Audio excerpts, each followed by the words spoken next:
ಮಗು, ನಾನು ನಿಮ್ಮ ಗುರು. ಇದು ನಿಮ್ಮೊಳಗೆ ಮಾತನಾಡುತ್ತಿರುವ ದೈವಿಕ ಧ್ವನಿ.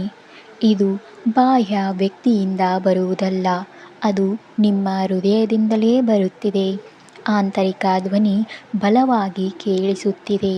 ಸಾಮಾನ್ಯವಾಗಿ ನಾವು ನಮ್ಮ ಮನಸ್ಸಿನ ಗದ್ದಲದಲ್ಲಿ ಆ ಧ್ವನಿಯನ್ನು ಕಡೆಗಣಿಸುತ್ತೇವೆ, ಆದರೆ ಈಗ ಅದು ಸ್ಪಷ್ಟವಾಗಿ ಕೇಳಿಸುತ್ತಿದೆ. ಅಂದರೆ ನೀವು ಆತ್ಮ ಸಾಕ್ಷಾತ್ಕಾರ ಅಥವಾ ಆಧ್ಯಾತ್ಮಿಕ ಹಂತದಲ್ಲಿ ತಲುಪಿದ್ದೀರಾ. ಶಿಕ್ಷಕ ಶಕ್ತಿ ಸಕ್ರಿಯವಾಗಿದೆ ಮಗು. ನೀವು ನಿಮ್ಮ ಒಳಗೆ ಗುರುತ್ವವನ್ನು ಹೊಂದಿದ್ದೀರಾ. ಯಾವುದು ಸರಿಯಾದದ್ದು ಮತ್ತು ಯಾವುದು ತಪ್ಪು ಎನ್ನುವ ನಿಮ್ಮ ಹೃದಯವೇ ಸೂಚಿಸುತ್ತಿದೆ. ನೀವು ನಿಮ್ಮ ತಪ್ಪುಗಳನ್ನು ಹಾಗೂ ಇತರರ ತಪ್ಪುಗಳನ್ನು ಗುರುತಿಸಬಲ್ಲ ಸ್ಥಿತಿಗೆ ಬಂದಿದ್ದೀರಾ. ಅನುಸರಿಸು, ಮುಂದೂಡಬೇಡ. ಆ ದೈವಿಕ ಸಂದೇಶ ಅಂದರೆ ಇದು ನಿಮ್ಮ ಆಂತರಿಕ ಧ್ವನಿಯ ಮೇಲೆ ಸಂಶಯವನ್ನು ಪಡಬೇಡ. ಅದೇ ನಿನ್ನ ದೇವರು, ಅಂದರೆ ನಾನು ನಿನ್ನ ಸಾಯಿ ಮಾರ್ಗದರ್ಶನ ಮಾಡುತ್ತಿದ್ದೇನೆ. ಅದನ್ನು ಅನುಸರಿಸು, ನಿಮ್ಮ ದಾರಿಗೆ ಬೆಳಕಾಗುತ್ತದೆ. ಇದು ನಿಮಗೆ ನೀವು ನನ್ನ ಶಿಷ್ಯ ಮಾತ್ರವಲ್ಲ, ನನ್ನ ಸ್ವರೂಪವೇ ಆಗಿದ್ದೀರಾ. ನಾನು ನಿಮ್ಮೊಳಗೆ ಗುರುವಾಗಿ ನೆಲೆಸಿದ್ದೇನೆ. ಆದ್ದರಿಂದ ನಿಮ್ಮ ಅಂತರಂಗದಿಂದ ಬರುವ ಮಾರ್ಗದರ್ಶನವನ್ನು ಅನುಸರಿಸು. ಅಲ್ಲಿ ನಾನೇ ಮಾತನಾಡುತ್ತಿದ್ದೇನೆ. ನಾನು ನಿನಗೆ ಭರವಸೆಯನ್ನು ಕೂಡ ಕೊಡುತ್ತಿದ್ದೇನೆ. ನನ್ನನ್ನು ನಂಬಿ ನಡೆ. ನಿನಗೆ ಒಳ್ಳೆಯ ಮಾರ್ಗದರ್ಶನ ಸಿಗುತ್ತದೆ ಹಾಗೂ ನೀನು ಅನುಮಾನವನ್ನು ಪಡಬೇಡ. ನನ್ನಲ್ಲಿ ಶುದ್ಧ ಭಕ್ತಿಯನ್ನು ಹಾಗೂ ತಾಳ್ಮೆಯನ್ನು ಇಟ್ಟರೆ ನಿನ್ನನ್ನು ಉನ್ನತ ಸ್ಥಾನಕ್ಕೆ ಕರೆದೊಯ್ಯುವೆನು. ಮಗು, ಅಂತ್ಯವನ್ನು ನಂಬು. ಅದು ಜೀವನದಲ್ಲಿ ಏನಾದರೂ ಮುಕ್ತಾಯವಾದರೆ, ಅದು ಸಂಬಂಧದಲ್ಲಾಗಲಿ, ಕೆಲಸದಲ್ಲಾಗಲಿ, ಅಥವಾ ಅವಕಾಶದಲ್ಲಾಗಲಿ, ಅಥವಾ ಯಾವುದಾದರೂ ಹಂತದಲ್ಲಿ, ಅದು ನಿಮ್ಮನ್ನು ಕೆಡವಲು ಅಲ್ಲ. ಅದು ಒಂದು ಹೊಸ ಪ್ರಾರಂಭಕ್ಕೆ ದಾರಿ ಮಾಡಿಕೊಡುವುದಕ್ಕಾಗಿ. ಅದು ಕೆಡವಲು ಆಗಲಿಲ್ಲ ಎಂದರೆ ನಿಮ್ಮ ಜೀವನದಲ್ಲಿ ಬಂದ ಅಂತ್ಯವು ನಿಮಗೆ ನೋವು ನೀಡಿದರೂ ಅದು ನಿಮ್ಮ ನಾಶಕ್ಕಾಗಿ ಅಲ್ಲ, ಬದಲಾಗಿ ನಿಮ್ಮ ಬೆಳವಣಿಗೆಗಾಗಿ. ಮುಂದಿನ ಅಧ್ಯಾಯ ಪ್ರಾರಂಭವಾಗಲು ಅಂತ್ಯ ಬಂದಿದೆ.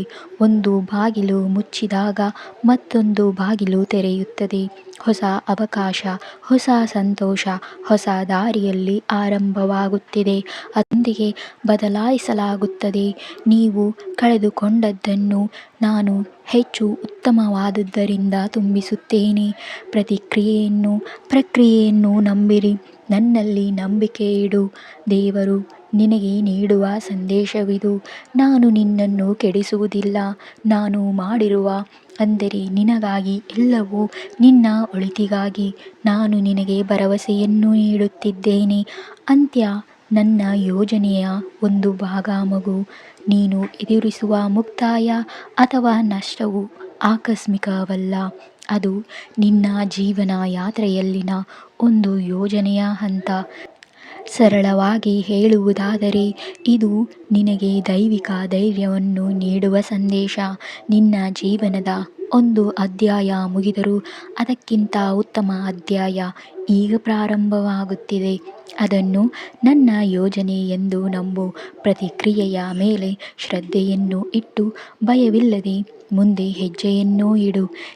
ಇತ್ತೀಚಿನ ದಿನಗಳಲ್ಲಿ ನೀನು ದೂರು ನೀಡುತ್ತಿದ್ದೀಯಾ, ಹೋಲಿಸುತ್ತಿದ್ದೀಯಾ, ಆದರೆ ನೀನು ಅಸಮಾಧಾನದಿಂದಿರುತ್ತಿದ್ದೀಯಾ. ಇತರರನ್ನು ನೋಡಿ ನಿನ್ನ ಜೀವನವನ್ನು ಕಡಿಮೆ ಅಂದುಕೊಂಡು ನಿನ್ನ ಸಾಧನೆಯನ್ನು ತಳ್ಳಿಹಾಕುತ್ತಿದ್ದೀಯಾ. ಸಣ್ಣ ಪ್ರಗತಿಯಿಂದ ತೃಪ್ತಿಯಿಲ್ಲ. ದೇವರು ನಿನಗೆ ನೀಡಿದ್ದನ್ನು ನಾನು ನಿನ್ನ ಕಡೆ ಕಳುಹಿಸುತ್ತಿರುವ ಸಣ್ಣ ಆಶೀರ್ವಾದಗಳು, ಸಣ್ಣ ಹೆಜ್ಜೆಗಳು ಕೂಡ ಪ್ರಗತಿಯೇ. ಆದರೆ ನೀನು ಅದನ್ನು ಗಮನಿಸುತ್ತಿಲ್ಲ. ಗುಣವಾಗದ ಆವೃತ್ತಿ, ನಿನ್ನೊಳಗಿನ ನಕಾರಾತ್ಮಕ ಮನಸ್ಸು ನಿನ್ನನ್ನು ಸೋಲುವ ಹಾಗೆ ಮಾಡುತ್ತಿದೆ. ನೀನು ಏನೂ ಸಾಧಿಸುತ್ತಿಲ್ಲ ಎಂದು ನಿನಗೆ ತೋರಿಸುತ್ತಿದೆ. ಆದ್ದರಿಂದ ನೀನು ನಿನ್ನ ದೈವಿಕ ಶಕ್ತಿಯಿಂದ ದೂರವಾಗುತ್ತಿದ್ದೀಯಾ. ಆ ನಕಾರಾತ್ಮಕ ಶಕ್ತಿಯನ್ನು ನಿಲ್ಲಿಸು. ಅದನ್ನು ಗುರುತು ಹಿಡಿದು ನಿಲ್ಲಿಸಬೇಕು. ಏಕೆಂದರೆ ನಿನ್ನ ನಿಜವಾದ ಹಾದಿ ಯಶಸ್ಸಿನಿಂದಲೇ ಹೋಗುತ್ತಿದೆ. ಪ್ರಸ್ತುತ ಪರಿಸ್ಥಿತಿಯಿಂದ ತೃಪ್ತರಾಗು. ನೀನು ಈಗಿರುವ ಜಾಗದಲ್ಲಿ ಬೆಳವಣಿಗೆ ನಡೆಯುತ್ತಿದೆ. ಸಣ್ಣ ಪ್ರಗತಿಯು ದೊಡ್ಡ ಫಲಿತಾಂಶಕ್ಕೆ ದಾರಿ ಮಾಡಿಕೊಡುತ್ತದೆ. ತಾಳ್ಮೆಯಿಂದ ಸ್ವೀಕರಿಸು. ಸರಳವಾಗಿ ನಿನಗೆ ಹೇಳುವುದಾದರೆ, ನೀನು ನಿನ್ನನ್ನು ಇತರರ ಜೊತೆಗೆ ಹೋಲಿಸಿಕೊಳ್ಳಬೇಡ. ನೀನು ಸಣ್ಣ ಹೆಜ್ಜೆಗಳೇ ಬೆಳೆಯುತ್ತಿದ್ದೀಯ. ನಕಾರಾತ್ಮಕ ಧ್ವನಿಯನ್ನು ಕೇಳಬೇಡ. ಏಕೆಂದರೆ ನೀನು ಈಗಾಗಲೇ ಯಶಸ್ಸಿನ ಹಾದಿಯಲ್ಲಿದ್ದೀಯ. ಪ್ರಸ್ತುತದಲ್ಲಿ ಸಂತೋಷವಾಗಿರು. ನಾನು ನಿನ್ನ ಆಸೆಗಳನ್ನು ಸಿದ್ಧಪಡಿಸುತ್ತಿದ್ದೇನೆ. ನಾನು ನಿನ್ನ ಹೃದಯದಲ್ಲಿ ಇಟ್ಟಿರುವ ಬಯಕೆ ನನಗೆ ಗೊತ್ತು. ಇದನ್ನು ನನಸು ಮಾಡಲು ನಾನು ಈಗಾಗಲೇ ಕೆಲಸ ಶುರು ಮಾಡಿದ್ದೇನೆ. ಜೋಡಣೆ ಪ್ರಕ್ರಿಯೆ. ನಿನ್ನ ಜೀವನದಲ್ಲಿ ಬಯಕೆ ಪೂರ್ತಿಯಾಗಲು ನಿನ್ನ ಪರಿಸ್ಥಿತಿಗಳನ್ನು, ಸಂಬಂಧಗಳನ್ನು, ಕೆಲಸವನ್ನು ಅಥವಾ ಚಿಂತನೆಗಳನ್ನು ಸರಿಯಾದ ರೀತಿಯಲ್ಲಿ ಮಾಡಬೇಕು. ಇದು ನಿನಗೆ ದೈವಿಕ ಸಜ್ಜುಗೊಳಿಸುವಿಕೆ. ಮೊದಲು ಸೇವೆ ಸಲ್ಲಿಸದವುಗಳನ್ನು ತೆಗೆದುಹಾಕುತ್ತದೆ. ಈ ಪ್ರಕ್ರಿಯೆಯಲ್ಲಿ ನಿನ್ನ ಜೀವನದಿಂದ ಅಗತ್ಯವಿಲ್ಲದ ಅಥವಾ ನಿನ್ನ ಬಯಕೆಗೆ ತಡೆಗೋಡೆಯಾಗುವ ವಿಷಯಗಳು ಅಥವಾ ವ್ಯಕ್ತಿಗಳು ದೂರಾಗಬಹುದು. ಕೆಲವೊಮ್ಮೆ ನಷ್ಟ, ಮುಕ್ತಾಯ ಅಥವಾ ಬದಲಾವಣೆ ಆಗಬಹುದು. ಅದನ್ನು ವಿರೋಧಿಸಬೇಡ. ನಿನ್ನ ಮನಸ್ಸು ಅದನ್ನು ಒಪ್ಪಿಕೊಳ್ಳದೆ ತೊಂದರೆ ಪಟ್ಟುಕೊಂಡರೆ ಪ್ರಕ್ರಿಯೆ ನಿಧಾನವಾಗುತ್ತದೆ. ಆದ್ದರಿಂದ ಸ್ವೀಕರಿಸಿ. ದೈವಿಕ ಯೋಜನೆಗೆ ನಂಬಿಕೆಯನ್ನು ಇಡು. ಭಯಪಡಬೇಕಾಗಿಲ್ಲ. ತೆಗೆದುಹಾಕುವುದು ನಿನ್ನನ್ನು ಕೆಡವಲು ಅಲ್ಲ, ಅದು ನಿನ್ನ ಬಯಕೆಗೆ ನನಸು ಮಾಡಲು ಸ್ಥಳ ಮಾಡುತ್ತಿದೆ. ಇದು ನಿನ್ನ ಬಯಕೆ ಕನಸು ನನಸು ಆಗಲು. ನೀವು ನಂಬುವ ಪ್ರತಿಯೊಬ್ಬರೂ ಅರ್ಹರಲ್ಲ. ಎಲ್ಲರೂ ನಿಜವಾದ ಸ್ನೇಹಿತರು ಅಥವಾ ಹಿತೈಷಿಗಳು ಅಲ್ಲ. ಕೆಲವರು ನಕಲಿ ಮುಖವಾಡದಲ್ಲಿ ಇದ್ದಾರೆ. ಮುಖವಾಡ ಧರಿಸಿದ ವ್ಯಕ್ತಿ ನಿಮ್ಮ ಸುತ್ತಲೂ ಒಬ್ಬ ವ್ಯಕ್ತಿ, ಒಬ್ಬ ಸ್ನೇಹಿತ, ಬೆಂಬಲಿಗ, ಕಾಳಜಿ ವಹಿಸುವವ ಎಂದು ತೋರಿಸುತ್ತಾನೆ. ಆದರೆ ಒಳಗಿನಿಂದ ಬೇರೆ ಉದ್ದೇಶವನ್ನು ಹೊಂದಿರುತ್ತಾನೆ. ಮುಂದೆ ಸಿಹಿ, ಹಿಂದೆ ವಂದತಿ. ಅವನು ನಿಮ್ಮ ಮುಂದೆ ಒಳ್ಳೆಯವನಾಗಿದ್ದರೂ ವರ್ತಿಸಿದರೂ ಹಿಂದೆ ನಿಮ್ಮ ಬಗ್ಗೆ ಕೆಟ್ಟ ಮಾತುಗಳನ್ನಾಡುತ್ತಾನೆ. ನಿಮ್ಮ ಸಾಧನೆಯನ್ನು ತಡೆಹಿಡಿಯಲು ಅಥವಾ ಹಾಳು ಮಾಡಲು ಯತ್ನಿಸುತ್ತಾನೆ. ಶೀಘ್ರದಲ್ಲೇ ಮುಖವಾಡವನ್ನು ಕಳಚುತ್ತೇನೆ. ದೇವರು ನಿನ್ನ ಜೊತೆ ಇದ್ದಾನೆ. ತ್ವರಿತವಾಗಿ ಆ ವ್ಯಕ್ತಿಯ ನಿಜ ಸ್ವರೂಪವನ್ನು ನಿನಗೆ ತೋರಿಸುತ್ತಾನೆ.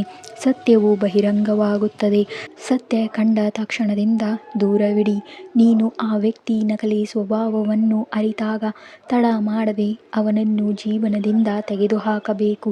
ಇಲ್ಲವಾದರೆ ನಿನ್ನ ಭವಿಷ್ಯವನ್ನು ತೊಂದರೆಗೊಳಿಸುತ್ತದೆ. ಅದೇ ನಿನ್ನ ಸುಂದರ ಭವಿಷ್ಯಕ್ಕೆ ದಾರಿ. ಆ ವ್ಯಕ್ತಿ ದೂರವಾದಾಗ ಮಾತ್ರ ನಿನ್ನ ಶಕ್ತಿ, ಆಶೀರ್ವಾದಗಳು ಮತ್ತು ದೈವಿಕ ಬೆಳವಣಿಗೆ ನಿನ್ನ ಹಾದಿ ಸರಿಯಾಗಿ ಸೇರುತ್ತದೆ. ಎಲ್ಲರಿಗೂ ಶುಭವಾಗಲಿ. ಶುಭೋದಯ.